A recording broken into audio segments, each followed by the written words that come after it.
Assalamualaikum warahmatullahi wabarakatuh. Di video kali ini, saya dan teman-teman saya akan membahas tentang negara sebagai subjek hukum internasional. Tapi sebelum itu, saya dan teman-teman saya akan memperkenalkan diri kami masing-masing, dimulai dari saya. Nama saya Kendra Kaulika Alia dengan NPM 10 dari kelas Hukum Internasional A. Saya Muhammad Ardan, NPM 21071010005, kelas Hukum Internasional A. Perkenalkan, nama saya Putri Hebi Aprilia Aziz, NPM 21071010014 dari kelas Hukum Internasional A. Perkenalkan, nama saya Rajib Balewa Zarkasi dengan NPM 21071010026 dari kelas Hukum Internasional A. Perkenalkan, nama saya Aldira Julia Kusuma dengan NPM 210710101032 dari kelas Hukum Internasional A. Perkenalkan, nama saya Iqbal Firmansyah dengan NPM 210710155 dengan kelas Hukum Internasional kelas A. Dalam pembahasan kali ini, negara sebagai subjek hukum internasional yang akan kita jelaskan adalah mulai dari sejarah berdirinya negara, bentuk negara, aturan hukumnya, atribut negara, cara perolehan wilayah, doktrin tindakan negara, hak dan kewajiban negara, hingga suksesi negara. Sejarah berdirinya negara. Negara dinyatakan sebagai subjek hukum internasional yang pertama karena kenyataan menunjukkan bahwa yang pertama melakukan hubungan internasional adalah negara. Aturan-aturan yang disediakan masyarakat internasional dapat dipastikan berupa aturan tingkah laku yang harus ditaati oleh negara apabila mereka saling mengadakan hubungan. Adapun negara yang menjadi subjek hukum internasional adalah negara yang merdeka, berdaulat, dan tidak merupakan bagian dari suatu negara. Artinya, negara yang mempunyai pemerintahan sendiri secara penuh, yaitu kekuasaan penuh terhadap warga negara dan lingkungan kewenangan negara itu. Suatu negara terbentuk pasti ada sejarah dan asal-usul sebelum negara itu berdiri.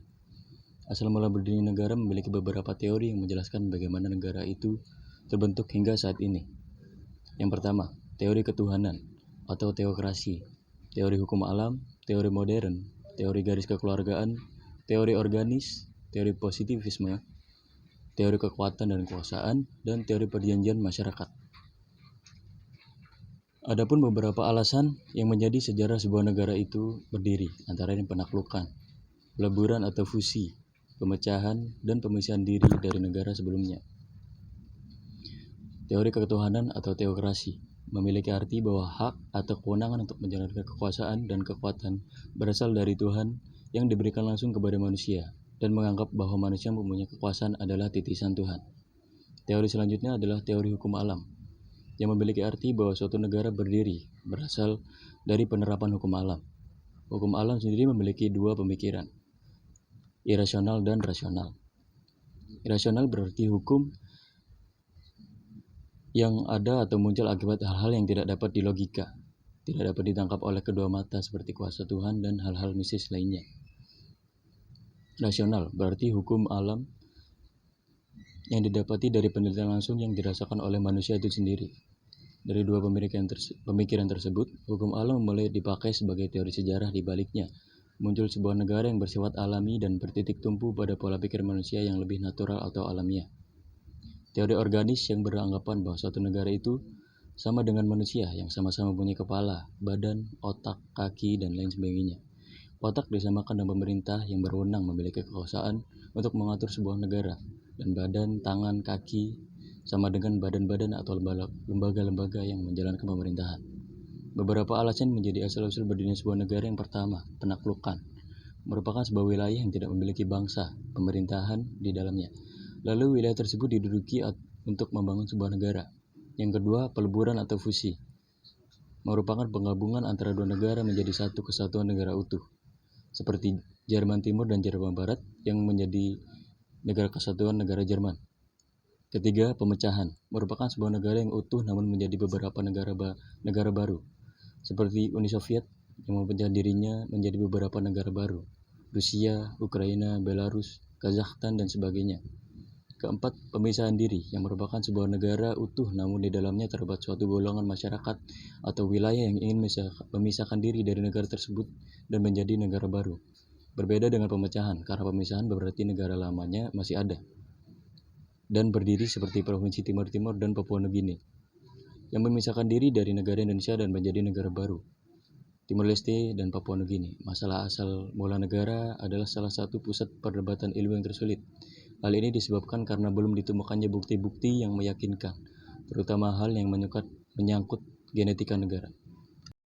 Negara adalah sebuah organisasi berkumpulnya manusia yang menempati suatu wilayah di bawah suatu pemerintahan yang sama. Negara atau badan tertinggi memiliki kewenangan untuk mengatur perihal yang berhubungan dengan kepentingan masyarakat luas. Sedangkan pemerintahan digunakan sebagai alat untuk bertindak dan sebagai suatu pedoman aturan demi kepentingan rakyat yang bertujuan untuk mencapai tujuan negara. Menurut teori negara modern sekarang ini, terdapat dua bentuk negara, yaitu negara kesatuan atau unitarianis dan negara serikat atau federasi. Untuk negara kesatuan adalah bentuk suatu negara yang merdeka dan berdaulat dengan satu pemerintahan pusat yang berkuasa dan mengatur seluruh daerah.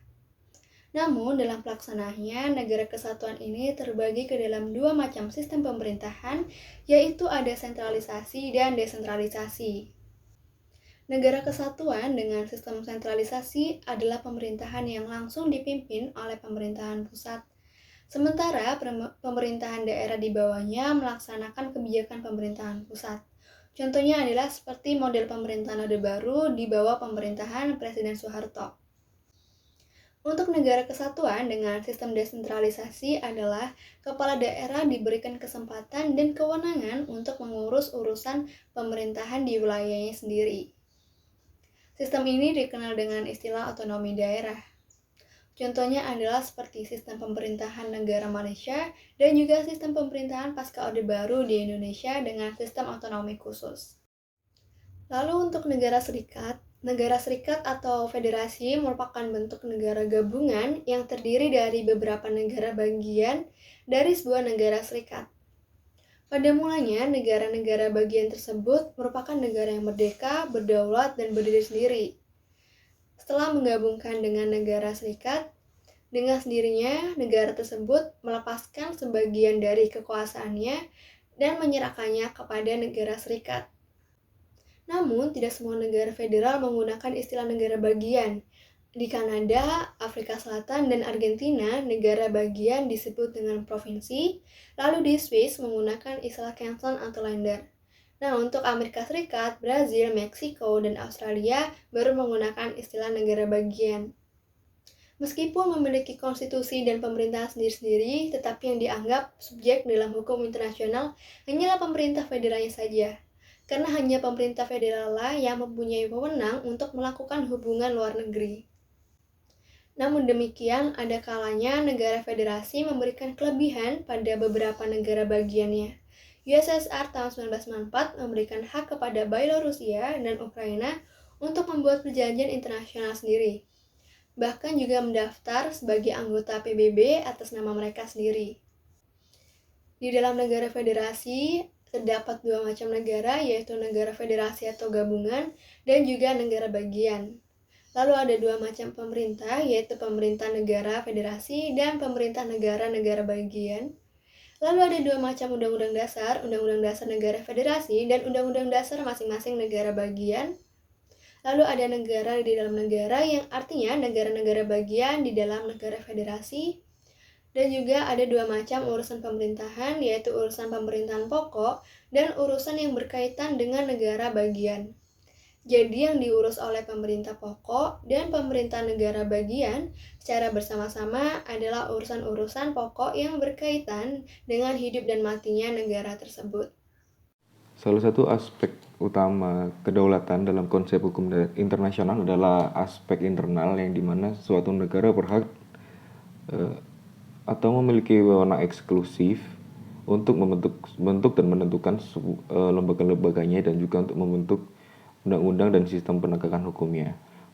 Pembentukan hukum pada suatu negara berfungsi untuk mewujudkan ketertiban dalam kehidupan masyarakat di dalam suatu negara.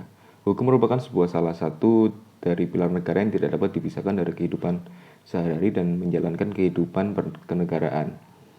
Adanya suatu aturan hukum dapat mengatur perjalanan suatu negara agar berjalan secara teratur. Hukum ini mempunyai sifat yang memaksa dan dengan sanksi tegas jika aturan-aturan hukum itu dilanggar. Aturan hukum yang sangat tegas mempunyai fungsi untuk mengatur kehidupan bernegara agar menjadi negara yang aman, tentram, dan teratur. Hukum pada umumnya memiliki tujuan yaitu untuk mencapai beberapa hal seperti kepastian hukum, keadilan, dan daya guna. Keberadaan hukum di suatu negara sangatlah penting, mengingat sifat hukum adalah menjamin kehidupan masyarakat dan juga bernegara. Penegakan hukum dalam sistem hukum suatu negara wajib bersifat akuntabel atau bertanggung jawab dan tidak mudah untuk diintervensi agar tercipta suatu keadilan. Hukum sebagai pilar negara tidak terwujud jika tidak didukung dengan menegakkan hukum yang baik dan bertanggung jawab. Ketertiban dan dukungan dari pemerintah yang baik dapat membantu mewujudkan sistem penegakan hukum yang baik dan bertanggung jawab. Atribut negara. Atribut negara adalah suatu perlengkapan atau tanda pembeda suatu negara untuk membedakan dengan negara lainnya. Contohnya saja pada Indonesia, yakni bendera negara Indonesia merah putih, lagu kebangsaan Indonesia, Indonesia Raya, bahasa nasional, bahasa Indonesia, lambang negara Garuda Pancasila, dan ideologi negara Pancasila, yang dirasa penting untuk membedakan suatu negara dan menjadikan ciri khas negara tersebut. Atribut negara biasanya dapat dicari dengan mudah apabila seseorang ingin mengetahui negara tersebut secara singkat. Wilayah merupakan salah satu komponen yang sangat penting dalam perjalanan suatu negara. Negara yang berdaulat memiliki hak dan kewajiban terhadap setiap orang, benda, dan juga perbuatan hukum yang terjadi di wilayah suatu negara tersebut. Negara berdaulat wajib memiliki wilayah untuk mendapatkan pengakuan sebagai subjek hukum internasional. Merujuk pada pasal 1 Konvensi Montevideo tahun 1993 yang menyatakan bahwa suatu negara merupakan subjek hukum internasional memiliki syarat harus memiliki populasi atau penduduk yang tetap, wilayah yang jelas, pemerintah yang berdaulat, dan kemampuan untuk melakukan hubungan internasional dengan negara lain. Dengan hal ini menyatakan bahwa wilayah suatu komponen yang penting untuk berdiri sebuah negara. Terdapat beberapa cara sebuah negara untuk memperoleh wilayahnya dalam hukum internasional, yaitu yang pertama cesi. Cesi merupakan suatu cara sebuah negara mendapatkan wilayahnya dengan pemberian atas hak kedaulatan kepada negara lain melewati sebuah perjanjian. Cesi ini biasanya digunakan oleh negara yang sebelumnya berperang mengalami penjajahan. Pemberian wilayah ini didasari dengan perjanjian damai atas negara menjajah dengan penduduk asli negara. Yang kedua adalah preskripsi, yang merupakan suatu cara untuk memperoleh wilayah suatu negara dengan cara menduduki suatu wilayah dengan rentan waktu yang sangat lama dan pemilik wilayah tersebut mengetahui dan tidak mempunyai masalah dengan hal tersebut. Yang ketiga adalah aneksasi. Aneksasi merupakan penaklukan yang merupakan sebuah cara memperoleh wilayah dengan cara kekerasan atau mengambil secara paksa. Cara ini tak jarang juga menggunakan kekuatan militer yang sebenarnya sudah dilarang oleh hukum internasional. Namun cara ini dapat diakui oleh masyarakat internasional berdasarkan seberapa jauh tindakan yang dilakukan. Yang keempat adalah okupasi. Cara ini mirip dengan preskripsi, namun terdapat suatu perbedaan dengan okupasi. Okupasi merupakan cara untuk memperoleh wilayah dengan cara menduduki suatu lahan yang tidak sedang di bawah kedaulatan negara lain, atau dengan kata lain menduduki suatu wilayah atau tanah yang tidak dimiliki oleh siapapun. Yang kelima adalah aggression atau agresi, merupakan suatu penambahan wilayah suatu negara yang dilakukan secara alami atau melewati proses secara geografi. Seperti munculnya sebuah pulau melalui proses yang alami, lalu pulau itu berada dalam wilayah kedaulatan negara lain, maka pulau itu menjadi milik dari negara tersebut. Doktrin tindakan negara. Doktrin tindakan negara berawal dari Inggris pada tahun 1674 dalam jurisprudensi Amerika Serikat pada akhir abad ke-18 dan awal abad ke-19. Doktrin tindakan negara menyatakan bahwa cabang kehakiman tidak akan memeriksa keabsahan pengambil alihan properti di wilayahnya sendiri oleh pemerintah berdaulat asing. Jika tidak ada perjanjian atau kesepakatan lain yang jelas mengenai prinsip-prinsip hukum. Bahkan jika pengaduan menuduh bahwa pengambilan melanggar hukum kebiasaan internasional. Doktrin tindakan negara dalam perkembangannya hadir sebagai pedoman peradilan Amerika dan tindakan pemerintahan asing yang terlibat dalam proses pengadilan dalam negeri.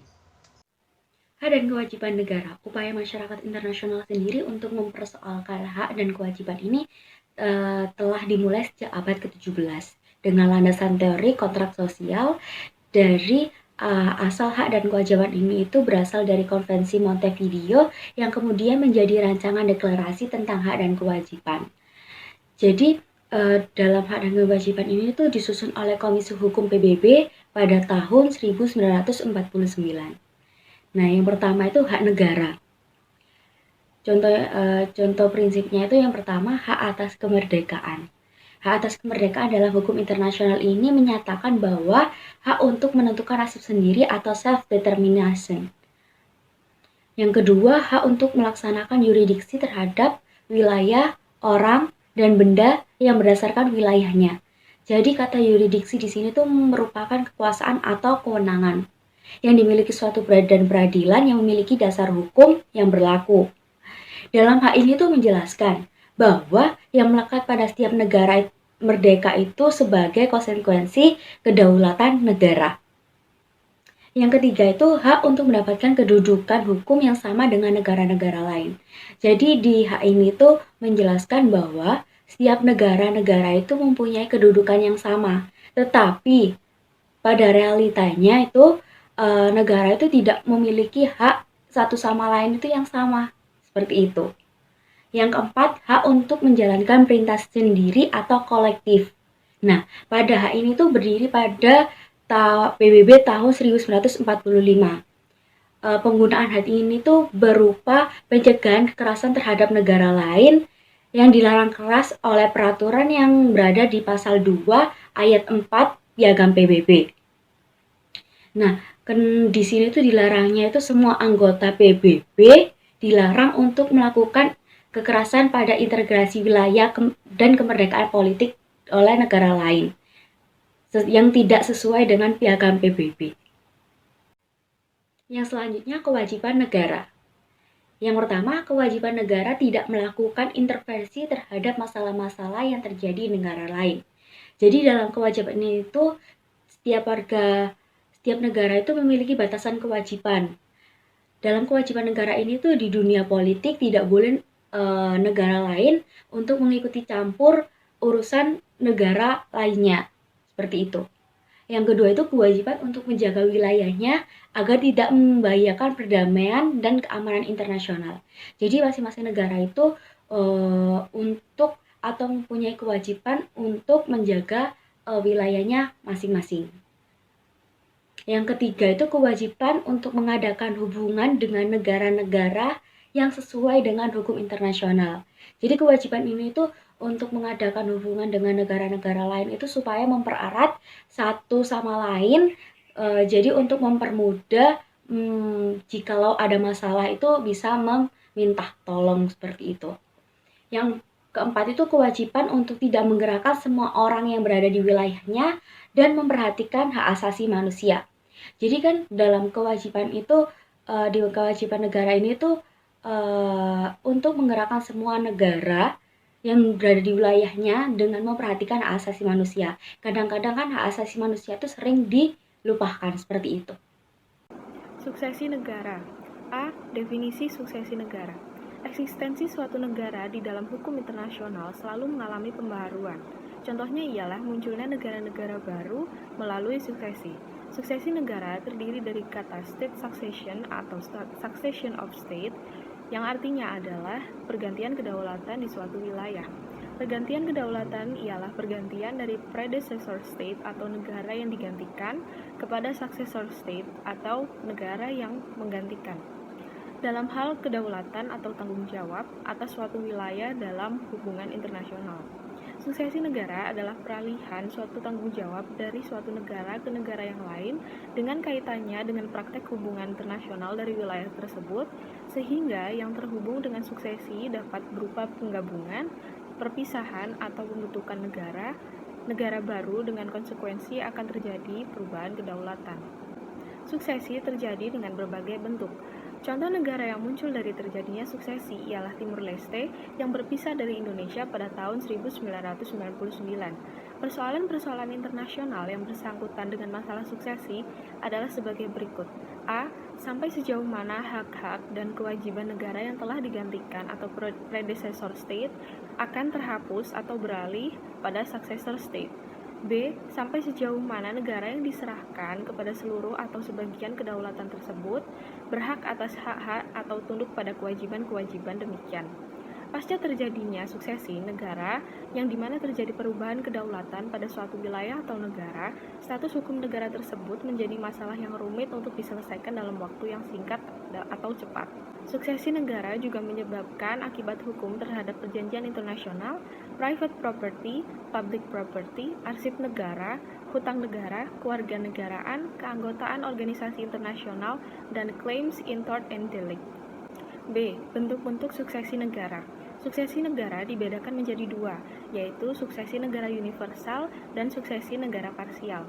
Suksesi negara juga memiliki dua pihak, yaitu predecessor state atau negara yang tergantikan atau negara terdahulu, dan successor state atau negara yang baru atau negara yang menggantikan. Pada suksesi negara universal, tidak terdapat lagi international identity dari suatu negara atau predecessor state karena seluruh wilayahnya hilang. Contohnya adalah hilangnya Korea di tahun 1910 karena telah dianeksasi oleh Jepang.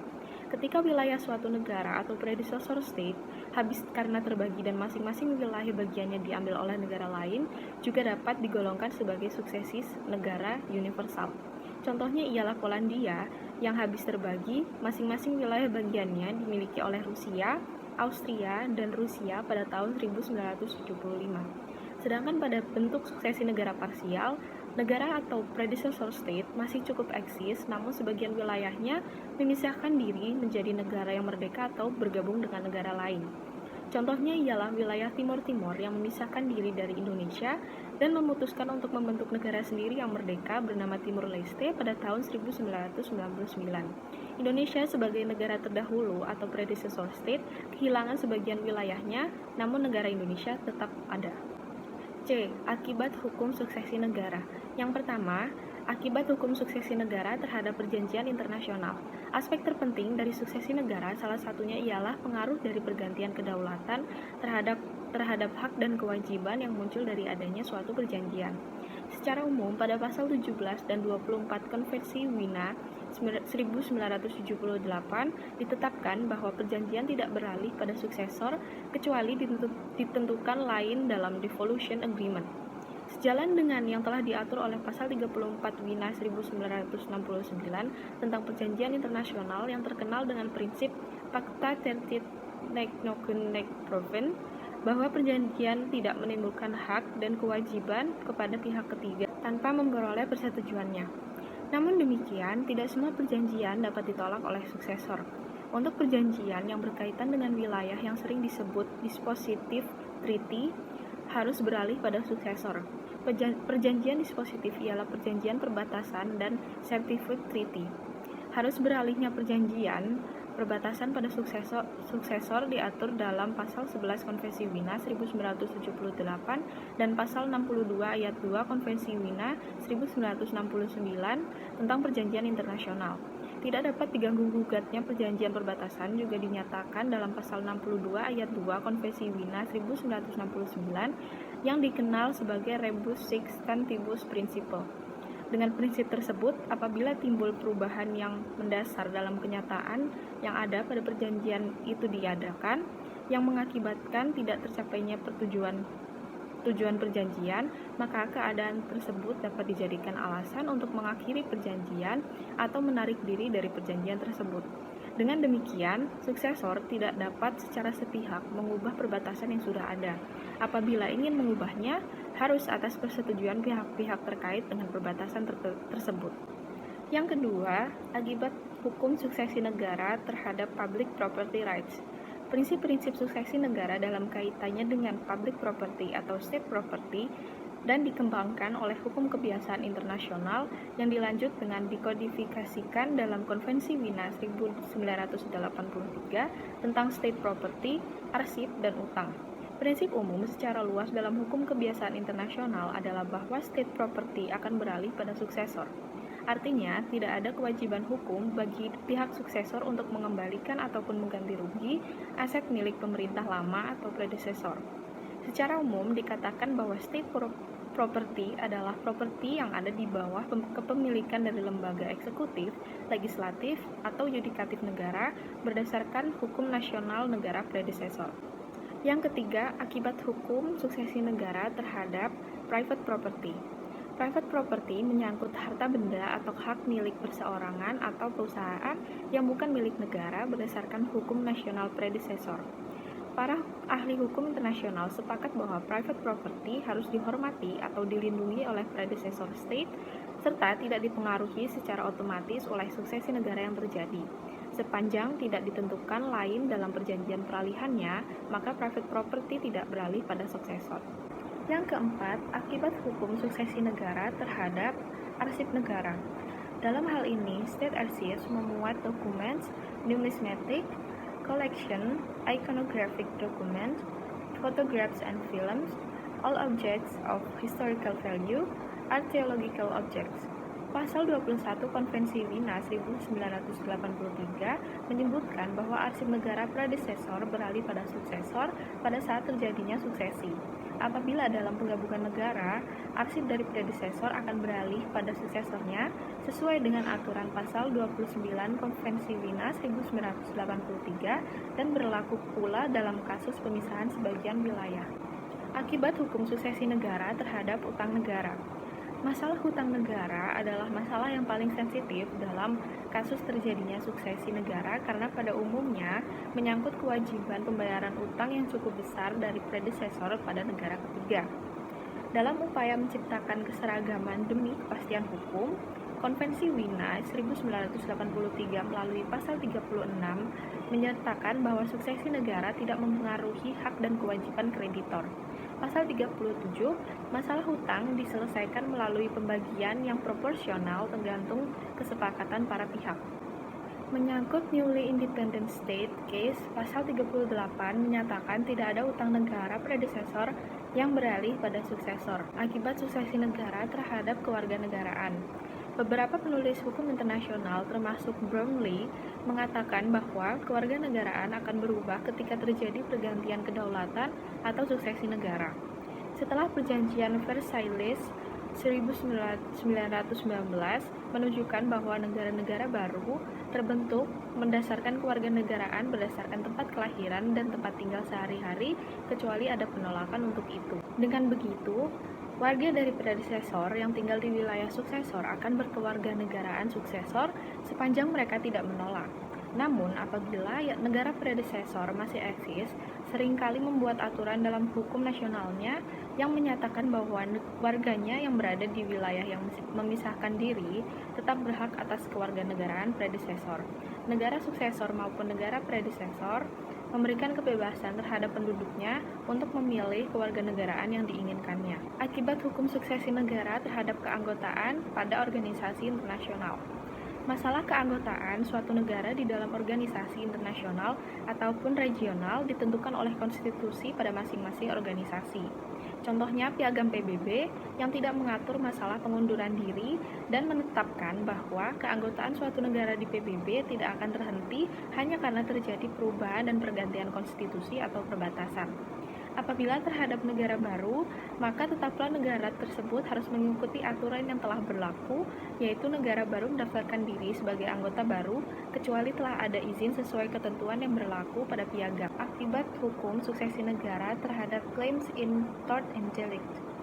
Prinsip yang berlaku dalam masalah ini ialah bahwa suksesor dipandang tidak memiliki kewajiban untuk bertanggung jawab akibat tort atau delik yang dilakukan oleh predesesornya, baik dalam kasus suksesi negara dikarenakan penaklukan aneksasi ataupun berintegrasi secara sukarela.